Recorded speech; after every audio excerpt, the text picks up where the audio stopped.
Bonjour à toutes et à tous, aujourd'hui dans C'est qui le patron, on parle de littérature puisque c'est Jules Verne contre Guy de Maupassant, deux auteurs bien français, n'est-ce pas? On va les comparer sur 3 points, leur carrière, était-il famous comme Cyprien ou Norman ou était-il plutôt underground comme moi? Cette partie est sur 6 points. Leur œuvre, on va parler de ce qu'ils ont écrit, si c'était bien ou pas, cette partie sera sur 5 points. Et enfin, City Hall, patience, j'expliquerai ce que c'est en temps voulu. Cette partie sera sur 4 points. On commence par Maupassant, et avant de commencer à parler de sa carrière à proprement parler, j'aimerais vous dire 2-3 mots par rapport à son enfance. Ça fait une petite mise en contexte sympathique, et en plus c'est mon émission, je fais ce que je veux. D'ailleurs, comme son nom est un peu long à dire, je vais lui donner des petits surnoms tout au long de cette vidéo. Alors, Maupassant est né le 5 août 1850 en Normandie, mais très vite sa famille déménage pour Paris. En 1860, ses parents divorcent, ce qui traumatise totalement le pauvre Guigui. Mes parents divorcent? Non! Il retourne donc vivre en Normandie avec sa mère et commence à penser que l'amour est impossible et que tous les mariages sont voués à l'échec, bref, c'est la grosse joie. Et encore, vous avez rien vu parce qu'en vrai, Momo c'était un putain de gothique. La vie c'est de la merde, nos futurs. En Normandie, il commence à suivre des cours dans une école religieuse et il déteste ça, c'est de là que lui vient son dégoût pour la religion. À l'âge de 14 ans, il commence à écrire ses premiers vers et se découvre une passion pour les grosses blagues de sexe. Ce qui le fait renvoyer de l'école en 1868, c'est vrai que ce genre de choses, dans ce genre de contexte, ça passe mal. Il continue alors ses études au lycée de Rouen où il rencontre le poète Louis Bouillet et celui qui deviendra son maître, son sensei, Gustave Flaubert. Il prend d'ailleurs l'habitude d'aller déjeuner chez Flaubert tous les dimanches dans une belle maison blanche sur les bords de Seine, notez ce détail, il est important. Donc Flaubert et Bouillet le poussent à continuer à écrire. En 1870, c'est la guerre. Pour faire simple, la France déclare la guerre à la Prusse qui à l'époque n'était qu'une toute petite merde, et on s'est fait massacrer. Mais genre salement quoi. Donc Maupassant est enrôlé dans l'armée et vit la déroute française ainsi que le siège de Paris. Cette expérience lui inspire plusieurs nouvelles comme Boule de Suif, et crée chez lui un dégoût de la guerre. Après ça, sa famille est ruinée et il est obligé de devenir fonctionnaire. Flaubert Sensei le pousse à continuer à écrire, il publie alors plusieurs nouvelles, des pièces de théâtre. Il se lie aussi d'amitié avec plusieurs grands artistes de l'époque, comme Zola par exemple. En 1875, il contracte la syphilis, une maladie honteuse dont nous avons déjà parlé dans la vidéo sur Capone. Mais ça a pas l'air de le déranger puisqu'il déclare « J'ai la vérole, enfin la vraie, pas la misérable chaude piste, non, la grande vérole, celle dont est mort François Ier, et j'en suis fier. Alléluia, j'ai la vérole, et par conséquent, je n'ai plus peur de l'attraper. » Quand j'imagine le moment où le médecin a dû lui apprendre qu'il était malade, dans ma tête ça donne ça.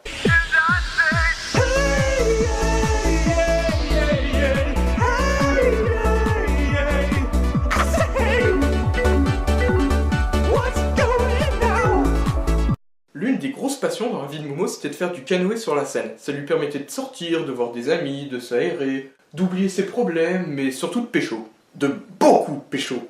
Il a écrit une nouvelle là-dessus, ça s'appelle Une partie de campagne. En 1880 sort Boule de Suif, qui fait un putain de tabac. Flaubert Sensei ira même jusqu'à la qualifier de chef-d'œuvre. Le 8 mai de la même année, Flaubert meurt. Retenez la date, elle aussi elle est importante. Là, Momo déclare « Je sens en ce moment d'une façon aiguë l'inutilité de la vie, la stérilité de tout effort, la hideuse monotonie des événements et des choses, et cet isolement moral dans lequel nous vivons tous. » Heureusement que la syphilis était là pour lui remonter le moral, il se serait foutu en l'air sinon. Toujours en 1880, il commence à collaborer avec le journal Le Gaulois, dans lequel seront publiées un grand nombre de ses nouvelles. Il entre alors dans la partie la plus productive de sa vie, où il écrit la majeure partie de son œuvre, soit 6 romans et plus de 300 nouvelles. Je ne peux pas tous vous les citer ici, donc voici une petite liste succincte de ce qu'il a écrit à cette période. En 1883, 1885 et 1887 sortent respectivement Une vie, Belle Amie et Pierre et Jean. Ce sont ses 3 premiers romans ainsi que ses plus grands succès. Léon Tolstoï dira même qu'Une vie est le plus grand chef-d'œuvre de la littérature française après Les Misérables. D'ailleurs, si vous avez pas lu Les Misérables... Non, je déconne, moi non plus je l'ai pas lu, j'ai juste regardé le film. My name is Jean Valjean. And I'm Javert. 3 heures quand même. Bref, c'est aussi à cette période qu'il écrit Le Horla, dont nous reparlerons plus en détail plus tard dans la vidéo. Toujours à cette période, il fait beaucoup de voyages, mais la progression de la maladie l'oblige à rentrer à Paris en 1885. En 1889, son frère Jean doit être interné à l'asile, où il mourra la même année. Cette mort accable beaucoup Guigou. À partir de 1991, Guigou sent la folie venir. Il a l'impression de se voir à l'extérieur de son corps et ne se reconnaît plus dans le miroir. Pour lui, le suicide est la seule échappatoire possible. Il tentera de mettre fin à ses jours dans la nuit du 1er au 2 février 1892. Suite à ça, il est interné en hôpital psychiatrique. Il n'est plus que l'ombre de lui-même et meurt en pleine gloire le 6 juillet 1893 à l'âge de 34 ans. On passe à la carrière de Jules Verne et comme pour Maupassant, on fait un petit détour par son enfance. Jules Verne est né à Nantes, en Bretagne, le 28 février 1828. Son père est magistrat et ne rêve que d'une chose, voir son fils prendre sa place. En gros, tu feras comme ton père, fils. Très tôt, Verne se passionne pour l'élément à queue. c'est-à-dire l'eau, n'allez pas vous imaginer autre chose. Un élément aqueux. Toujours pendant son enfance, il tombe terriblement amoureux de Caroline Tronçon, sa cousine. Et à l'époque, c'était normal. En 1844, il entre au lycée de Nantes et commence à apprendre la rhétorique et la philosophie. C'est aussi là qu'il commence à écrire ce qui ne plaît pas beaucoup à sa famille. Papa, regarde ce que j'ai écrit. De la merde. Après son bac, comme son père veut qu'il lui succède, il entame des études de droit. En 1847, Caroline le rejette et se marie à un autre. Verne est dévasté et décide de partir finir ses études à Paris pour être loin de Caroline et de son père. Il écrit d'ailleurs à un ami « Je pars parce qu'on n'a pas voulu de moi. Mais les autres verront de quel bois était fait ce pauvre jeune homme qu'on appelait Jules Verne. » En résumé... Prépare le désinfectant, j'ai imposé mes couilles sur la table. L'autre raison pour laquelle il part, c'est parce que Paris est le cœur du théâtre et il a envie de se lancer dans le théâtre. À Paris, il fait la connaissance d'Alexandre Dumas fils. Verne rencontre alors son père grâce à qui il fait jouer sa première pièce, Les Pailles rompues, en 1849. Quand je dis qu'il rencontre son père, je parle du père de Dumas. Verne n'a pas rencontré son propre père grâce à lui, ça n'aurait pas beaucoup de sens. Bref, Dumas fils et Verne deviennent tout de suite amis, d'ailleurs Verne déclarera en 1894 « Il fut le premier à m'encourager. Je dirais même qu'il fut mon premier protecteur. Je ne le vois plus maintenant, mais tant que je vivrai, je n'oublierai jamais sa gentillesse, ni ce que je lui dois. » En 1850, il passe sa thèse de droit, il s'inscrit au barreau de Nantes et son père lui destine une carrière dans l'administration, mais Verne refuse et reste à Paris où il continue à écrire. En 1853, il collabore avec son amie Astrid Hignard pour écrire Le Colin-Maillard. La pièce sera jouée plus de 40 fois, c'est le début du succès. En 1862, il propose à l'éditeur Hetzel son manuscrit de 5 semaines en ballon. Le roman est un énorme succès en France comme à l'étranger. Hetzel lui fait signer un contrat sur 20 ans et Verne commence à travailler sur ses voyages extraordinaires. La série compte 62 romans et 18 nouvelles, dont les livres les plus connus de Verne, comme Voyage au centre de la Terre à la Lune, 20 milieux sous les mers ou encore L'île mystérieuse. La série s'étendra sur plus de 40 ans et son succès ne sera jamais démenti. Verne entre alors dans la partie la plus heureuse et la plus productive de sa vie. Il fait beaucoup de voyages et s'achète un bateau, le Saint-Michel, sur lequel il écrit la plus grande partie de son œuvre. Lui, son bateau, il s'en sert pour écrire.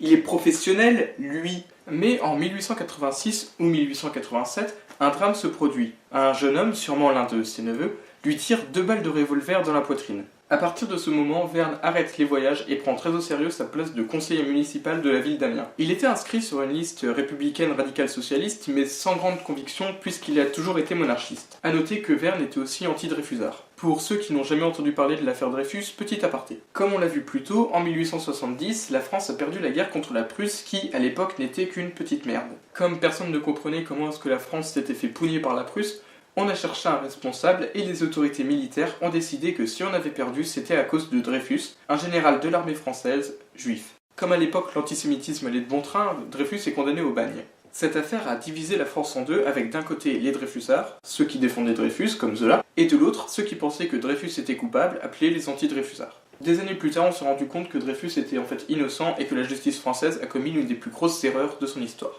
D'ailleurs, vous avez remarqué que je ne fais pas de blague sur l'affaire Dreyfus parce qu'on ne plaisante pas avec l'antisémitisme. L'antisémitisme, c'est mal, j'ai même fait un clip de prévention pour vous le montrer. Eh les mecs, l'antisémitisme, c'est pas bien parce qu'à cause des antisémites, il arrive des trucs pas cool, genre ça ou ça par exemple. Alors soyez pas antisémites. C'est pas cool putain. À partir de 1900, ça ne va pas fort pour Verne. Il accumule les problèmes de santé, la cataracte l'a rendu aveugle d'un œil et il se déplace difficilement. Il meurt le 24 mars 1905 à l'âge de 77 ans. Donc maintenant, première comparaison. Jules Verne a écrit plus de 80 romans, des ouvrages de vulgarisation géographique, des pièces de théâtre et des nouvelles. Maupassant, lui, n'a écrit que 6 romans, mais plus de 300 contes et nouvelles, ainsi que des poèmes, donc question productivité, ça se vaut. Après, on peut dire que Verne a connu la gloire et la reconnaissance pendant presque toute sa carrière, qui s'étend sur plus de 50 ans, alors que Maupassant a écrit quasiment toute son œuvre en 10 ans, et n'a connu la gloire que très peu de temps, en même temps il est mort très jeune. Donc pour cette partie je mets 5 pour les deux. On passe au point 2, leur œuvre. Par contre, avant toute chose, je tiens juste à préciser que je ne suis pas un expert en littérature. J'ai juste eu 20 à mon oral de français. Je ne vous propose pas une analyse en profondeur de leur œuvre, mais juste un rapide tour d'horizon. On commence par Maupassant et je suis sûr que vous avez déjà étudié au moins une de ces nouvelles en cours. Pour ma part, j'ai fait une partie de campagne et boule de suif, 2 nouvelles qui parlent de vous savez quoi. Mais sérieusement, j'exagère pas, ces nouvelles sont remplies d'allusions au cul. C'était un peu le King V de l'époque. Ok d'accord, je viens de comparer l'un des plus grands auteurs de la langue française à ça, Tous les L qui me regardent viennent de se suicider, on continue. Maupassant ne parlait pas que de sexe, et heureusement parce que sinon sa bibliographie serait aussi chiante qu'un épisode de Game of Thrones. Oui, j'assume, je n'aime pas Game of Thrones. Comme on l'a vu, il détestait la guerre et la religion, c'était un peu un auteur engagé. Il a aussi beaucoup écrit sur les paysans de Normandie et la petite bourgeoisie de Paris, deux milieux qu'il connaît bien pour les avoir beaucoup fréquentés. D'ailleurs, quand Maupassant écrit un dialogue, il essaie à tout prix de retranscrire l'accent des protagonistes. Et c'est assez drôle, surtout quand il fait parler un Allemand. C'était un peu le Tarantino de l'époque, oui, Guigui était tout à la fois. Sinon, ce qui passionnait Maupassant, c'était la folie, plus précisément l'instant entre la lucidité et la folie. Ce moment de transition où quelqu'un sait qu'il devient fou mais qu'il n'arrive pas à endiguer l'avancée de la maladie. Je ne vais pas vous le cacher, je connais surtout Maupassant pour ce genre de nouvelles, vous voyez, les trucs fantastiques. Et comme je parle uniquement de ce que je connais, on va parler du fantastique et de Maupassant. Et quand on pense au fantastique et à Maupassant, on pense au Horla. Et ça tombe bien, puisque j'adore le Horla, je l'ai même adapté en court-métrage que vous pouvez retrouver juste ici. Cette deuxième autopub de l'enfer, ça te dérange? Tu trouves que je deviens commercial? Tu vas faire quoi? Te désabonner? Mettre un pouce rouge? Ne le fais pas, ne le fais pas. Bref, on va parler du Horla, et ça tombe bien parce qu'en fait, le Horla, c'est en quelque sorte l'aboutissement de quelque chose de plus gros que lui. Je sais pas comment l'expliquer. En fait, Maupassant a écrit énormément de nouvelles dans lesquelles il développe les thèmes présents dans le Horla. Par exemple, en 1883, il sort la nouvelle Lui, une nouvelle qui raconte l'histoire d'un homme dont l'appartement est hanté et qui arrive au point d'avoir peur de rentrer chez lui. Aussi, dans le Horla, Maupassant développe l'idée que les sens humains sont tellement imparfaits que si un fantôme vivait parmi nous, on pourrait pas le savoir. Ce qu'il avait déjà fait dans plusieurs autres nouvelles. En fait, le Horla, c'est l'aboutissement de presque toutes les nouvelles fantastiques que Momo a écrites. C'était son but depuis le début et pendant toutes ces années, il s'est entraîné afin de donner vie à son chef-d'œuvre ultime. Si ça, c'est pas trop cool. Donc le Horla, c'est l'aboutissement de l'œuvre fantastique de Maupassant, et on y retrouve tout ce qui fait son style. Alors déjà, on y retrouve la narration à la première personne. C'est vraiment super immersif, on a vraiment l'impression d'être dans la tête du narrateur. Vraiment, si un soir vous avez envie de vous faire peur, lisez ça. Vraiment, je dis beaucoup trop de fois le mot vraiment. On y retrouve aussi les thèmes préférés de Maupassant, des thèmes qu'il avait déjà explorés dans d'autres nouvelles, comme la folie et la peur par exemple. Et dans le Horla, il y a l'une des principales caractéristiques du fantastique chez Maupassant, c'est-à-dire le fait qu'on ne sache pas si c'est vrai ou non. Et c'est pour ça que les nouvelles de Maupassant sont bien, c'est parce qu'elles nous font réfléchir. Et en parlant de choses qui font réfléchir, on ne sait pas d'où vient le Horla. Certains pourront dire « Vas-y, c'est un fantôme, casse pas les couilles ». Ce à quoi je réponds « Bande de petites bites ». Les théories sur les origines du Horla sont juste géniales. Tellement géniales que j'ai décidé de vous en présenter 5. Le Horla serait inspiré du personnage central d'Hurluberlu. Dans ce roman, le personnage central est à la recherche de l'homme parfait, ce qui colle plutôt bien à l'histoire du Horla, puisque Maupassant le décrit comme étant le possible successeur à l'homme. Rien à ajouter, théorie suivante. Avec le Horla, Maupassant illustrerait en réalité l'intelligence de Taine. Taine était le premier à exprimer l'idée que l'être humain est double avec d'un côté le conscient et de l'autre l'inconscient. Selon cette théorie, le Horla ne serait qu'une vulgarisation de l'intelligence, ce qui est très réducteur pour la nouvelle et peu probable quand on sait que c'est un projet de longue date pour Maupassant. Le Horla proviendrait de plusieurs théories scientifiques très à la mode à l'époque. En effet, à cette époque, on venait tout juste de découvrir l'hypnose, et Maupassant était passionné par ce sujet, il y fait même référence dans le Horla. De plus, Maupassant suivait les séances de Charcot, le sensei de Freud, à l'hôpital de la Salpêtrière. Il a donc été très influencé par cette idée que l'être humain est double. Donc le Horla ne serait qu'une interprétation des travaux de Charcot sur l'hypnose. Ça fait un peu redite avec la théorie précédente, mais accrochez-vous parce que la théorie suivante est juste dingue. La plus cool de toutes, le Horla serait en réalité Flaubert. Oui, Flaubert Sensei. Cette théorie repose sur le fait que Flaubert est très présent dans l'œuvre de Maupassant et le Horla regorge d'allusions à Flaubert. Tenez par exemple, rien que sur la première page, le Horla commence le 8 mai. Et qu'est-ce qu'il s'est passé le 8 mai? La mort de Flaubert Sensei. Et où vivait Flaubert Sensei? Dans une grande maison blanche sur les bords de Seine. Et où vit le narrateur du Horla? Dans une grande maison blanche sur les bords de Seine. D'après cette théorie, le Horla serait le souvenir de Flaubert qui poursuit Maupassant et qui hante son écriture. Perso, je trouve cette théorie géniale. Théorie numéro 5. Alors, il paraîtrait que ta mère, elle est tellement grosse que... Bon, on a pas mal digressé et cette partie commence à devenir longue, on passe à Jules Verne. Verne reste très lu de nos jours. En même temps, ça se comprend, ces romans ont tout pour nous faire rêver, on a tous envie de parcourir le monde, de voir tous ses secrets, d'aller où personne n'est jamais allé. C'est l'appel de l'aventure, non, ça c'est l'appel du 18 juin. Voilà, ça c'est mieux. Avec sa série des voyages extraordinaires, Jules Verne nous a offert des histoires qui font rêver tout simplement. C'est pas pour rien qu'il reste le 4e auteur le plus adapté au monde, juste après Shakespeare, Dickens et Conan Doyle, avec plus de 300 adaptations au compteur. Vous comprenez que je peux pas tous les citer, enfin si je pourrais, mais après la vidéo durera sûrement 3 jours. Je vais juste vous en toucher 2 mots vite fait. Voilà, parmi les adaptations de Verne, il y a Le Voyage dans la Lune, Georges Méliès, Grand Monsieur du cinéma des origines, tout ça. Mais je voudrais vous parler de la merveilleuse trilogie Voyage au centre de la Terre. Le premier film adapte l'histoire de Voyage au centre de la Terre en la replaçant à notre époque. Jusqu'ici, ça va. Le deuxième film adapte l'île mystérieuse tout en continuant à se faire appeler Voyage au centre de la Terre. Ça vous choque? Vous avez encore rien vu. Le troisième film adaptera De la Terre à la Lune et s'appellera Voyage au centre de la Terre à la Lune. Le centre de la Terre, la Lune. Il y a 380 771 km entre les deux. Franchement, je pense que les mecs qui ont fait ce titre sont des demeurés profonds. Profond comme le centre de la Terre? Ça, c'était pour la parenthèse cinéma. Maintenant, on va parler de l'œuvre de Verne plus généralement. Alors, de quoi parle Jules Verne?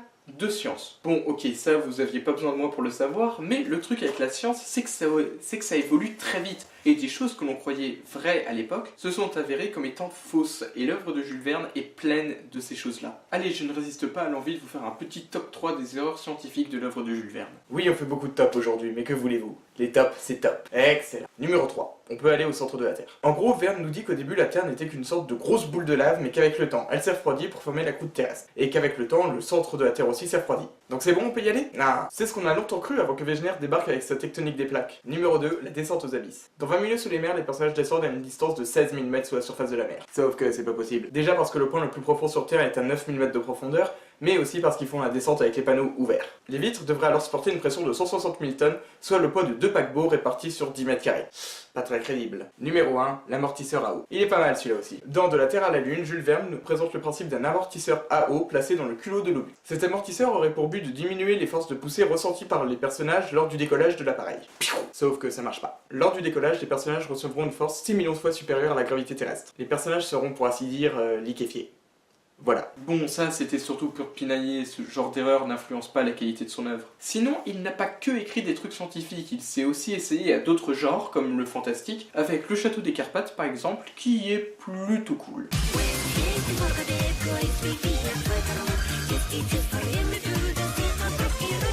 Si vous avez déjà lu Verne, vous avez dû remarquer qu'il n'y a pas beaucoup de personnages féminins dans ses histoires. Pourquoi n'y a-t-il pas de femmes dans ses romans, me demanderez-vous? C'est très simple, c'est parce que Jules Verne était misogyne. Sérieusement, quand on lui a posé la question, voilà ce que Verne a répondu. Les femmes n'interviennent jamais dans mes romans, tout simplement parce qu'elles parlent tout le temps et que les autres n'auraient plus rien à dire. Sinon, il avait aussi quelques petits préjugés sur certaines communautés, comme les juifs. Tenez, j'ai fait une petite liste des clichés les plus répandus sur les juifs. Et maintenant, je vous propose la lecture d'une page d'un roman de Jules Verne. Petit, malingre, les yeux vifs mais faux, le nez brusqué, la barbiche jaunâtre, la chevelure inculte, les pieds grands, les mains longues et crochues. Il offrait ce type si connu du juif allemand, reconnaissable entre tous. C'était l'usurier, souple d'échine et plat de cœur, rogneur d'écus et tondeur d'œufs. L'argent devait attirer un pareil être comme l'aimant attire le fer, et si ce Shylock fût parvenu à se faire payer de son débiteur, il en eût certainement revendu la chair au détail. D'ailleurs, quoiqu'il fût juif d'origine, il se faisait mahométan dans les provinces mahométanes, lorsque son profil l'exigeait, chrétien au besoin en face d'un catholique, et il se fut fait païen pour gagner davantage. Je crois qu'on les a tous. Une fois encore, il faut se remettre dans le contexte de l'époque, on venait tous juste de sortir de la guerre de 1870, et le nationalisme et l'antisémitisme étaient à la mode. Pensez ça, c'était presque normal, en tout cas tu pouvais le mettre dans un bouquin, ça passait, ça choquait pas. Je viens de me rendre compte que je suis en train de défendre un antisémite. Je crois qu'un nouveau clip de prévention s'impose. Eh les mecs, l'antisémitisme, c'est pas Charlie, alors soyez pas antisémites, soyez Charlie!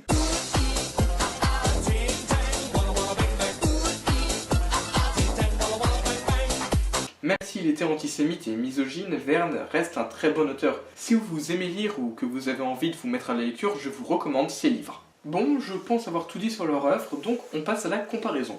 Maupassant et Verne restent très lus de nos jours, mais Verne est beaucoup plus adapté que Maupassant, alors que Maupassant est plus étudié dans les écoles. Donc, c'est ce qu'on pense. Après, Verne était un peu raciste et antisémite, alors que Maupassant, lui, ne l'était pas. Et Maupassant, il a écrit le Horla, et ça tue le game. Donc pour cette partie, je mets 5 sur 5 à Maupassant et 4 sur 5 pour Verne. Ce qui nous fait 10 pour Maupassant et 9 pour Verne. On passe à la troisième partie, City Hall. Alors pour commencer, c'est quoi City Hall? Alors City Hall est une série de mangas en 7 tomes, écrit par Rémi Guérin et dessiné par Guillaume Lapère. Oui, c'est français.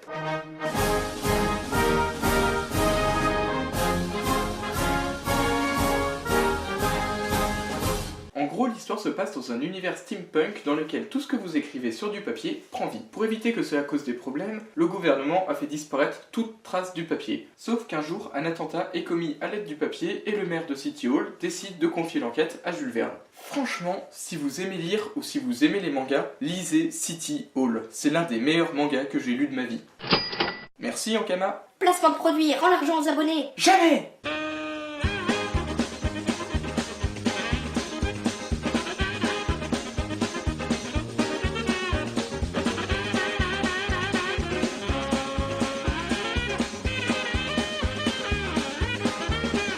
Non, plus sérieusement, c'est pas un placement de produit parce que voilà quoi. Si j'ai décidé de parler de ce manga, c'est parce que Jules Verne et Maupassant en sont tous deux des personnages, tout comme Malcolm X, Amelia Earhart, Conan Doyle, Lovecraft, Allan Poe, Victor Hugo, Tolkien, Nikola Tesla, Thomas Edison, Cliff Temple Lewis, Agatha Christie, Lewis Carroll, Florian Dorin et François Descraques. Donc vous pensez bien qu'on risque d'en reparler souvent de ce manga. Et si on en parle, c'est aussi parce qu'il est génial. Donc on commence par Maupassant, et je préfère vous prévenir tout de suite, il va y avoir du bon gros spoiler bien fat, mais ne vous en faites pas, je vous préviendrai en temps voulu. Maupassant apparaît pour la première fois au tout début de l'arc 2 dans le tome 5. Il fait partie du cercle des 10 au même titre que Victor Hugo, Allan Poe, Tolkien ou Lewis Carroll, et son personnage sointe le charisme. Alors déjà, graphiquement, le mec c'est juste l'archétype du badass. Mais regardez-le, barbe de bonhomme, chemise ouverte sur le poitrail viril, manches retroussées pour mieux laisser voir de gros bras musculeux. C'est simple, quand je serai grand, je voudrais être comme lui. Par contre, il y a un petit truc qui me gêne chez lui. Sa barbe.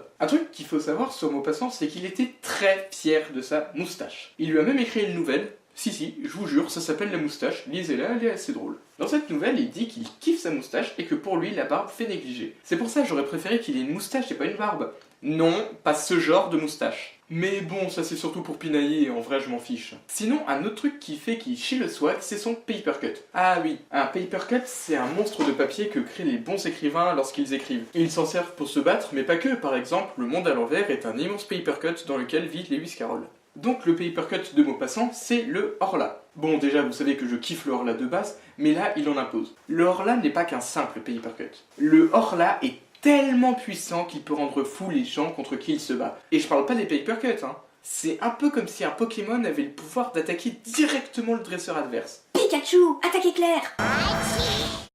Et pour en revenir au Horla, mais regardez la gueule qui se traîne. Il vous fait pas genre trop peur? Oui bon, je sais c'est un dessin, mais parfois le soir quand je dors, j'ai l'impression qu'il m'observe et parfois il me fait des choses et j'aime ça. Oh, you touch my tra-la-la. Sinon, le personnage de Maupassant n'est pas très développé et c'est dommage parce qu'il m'intéressait beaucoup. J'espère qu'ils vont rectifier le tir pour la série de spin-off annoncée pour 2016. Maintenant, passons à Jules Verne. Verne est écrit par Malcolm X comme étant le meilleur écrivain de City Hall. Il est doté d'un ego surdimensionné et ne recule devant rien pour accomplir sa mission. Rien ne peut l'arrêter, même pas la putain de motherfucking révélation de la fin de l'arc 1. Coupez le son si vous n'avez pas encore lu City Hall. À la fin de l'arc 1, on apprend que quand il a créé Black Fool étant enfant, Verne a été tué par ce dernier et que son père, fou de chagrin, a demandé à Victor Hugo de recréer son fils en papercut. Vous voyez un peu le niveau de la révélation de ouf Guedin, et encore, c'est pas le twist le plus fou du manga. Pour ceux qui ont coupé le son, vous pouvez le remettre. Ah oui, c'est vrai, vous m'entendez pas.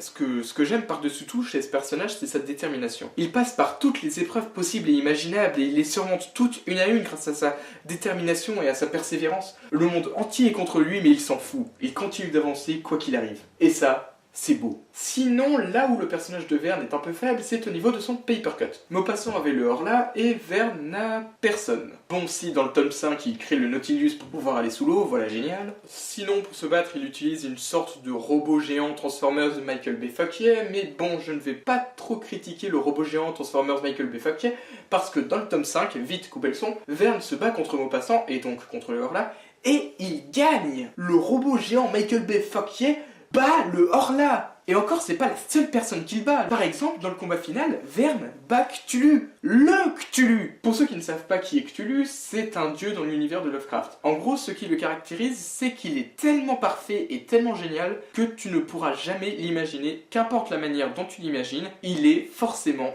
mieux. Et Vern le bat, il tue Cthulhu.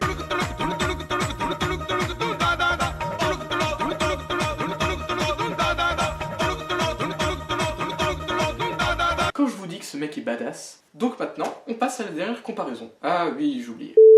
Alors, comme on l'a vu, Maupassant à la classe, rien que visuellement, tu vois qu'il va être badass. Mais Vern, même s'il n'y paraît pas comme ça, lui aussi, il est badass. Déjà, mais aussi il a une putain de force de caractère et de détermination qui le font avancer malgré les coups durs. Alors que Maupassant, une défaite et il se met en PLS. Après, on peut dire que Maupassant n'est qu'un personnage secondaire et qu'il apparaît très peu dans le manga. Il a pas vraiment de personnalité, il est juste là dans un coin. Il est plus proche du figurant que du véritable personnage et c'est dommage parce qu'il aurait vraiment pu être cool. Donc pour cette partie, je mets 2 sur 4 pour Maupassant parce qu'il est quand même cool et 4 sur 4 pour Vern, ce qui nous fait au final 12 pour Maupassant et 13 pour Vern, victoire de Jules Verne. Cette vidéo est à présent terminée, je vous remercie de l'avoir regardée jusqu'au bout. Je vous invite dès maintenant à mettre un j'aime, à commenter et à partager la vidéo afin de faire connaître la chaîne à vos amis. Sinon maintenant vous pouvez voter pour votre personnage préféré. Sous la vidéo vous trouverez 2 commentaires et il vous suffit de mettre un like sur celui du perso que vous pensez que c'est lui le patron. C'est pas français mais c'est pas grave.